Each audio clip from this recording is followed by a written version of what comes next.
Hello friends, आपका मेरे channel पर स्वागत है।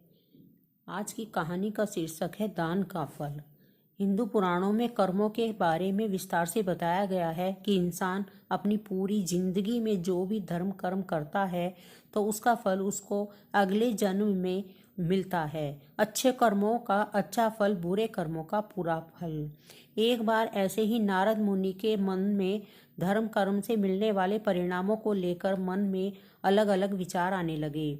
तब वह अपने यह विचार लेकर ब्रह्मा जी के पास जाते हैं। नारद जी ब्रह्मा जी के सामने अपने विचार प्रकट करते हुए बोलते हैं, हे परमपिता ब्रह्मा जी, इंसान के द्वारा किए गए दान का फल उसे धरती और मरने के बाद किस रूप में मिलता है।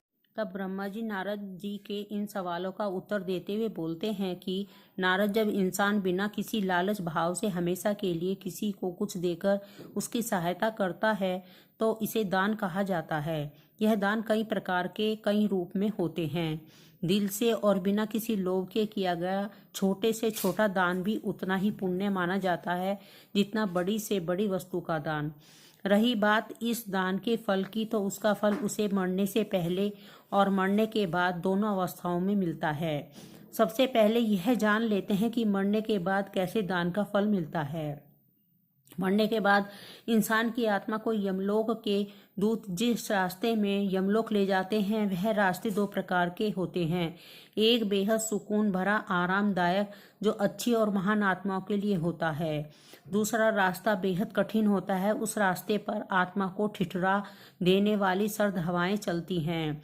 अब इस मौके पर यदि उस इंसान ने किसी को कोई गर्म कपड़े दान दिए होंगे तो उसे उन ठंड हवाओं को झेलने के लिए वैसी ही मदद मिलेगी। ठीक इसी प्रकार यदि इस इंसान ने किसी भूखे को खाना खिलाकर या फिर किसी फकीर को अन्न दिया होगा तो इसे यहाँ भी भोजन मिल जाएगा। इस प्रकार इंसान का दान उसे मरने के बाद भी मदद के रूप में रास्ते में मिलता है। श्रीमद् भागवत गीता में लिखा है, इसी प्रकार दूसरों की निस्वार्थ भाव से की गई सेवा सदैव आपके जीवन में फलदायी होती है।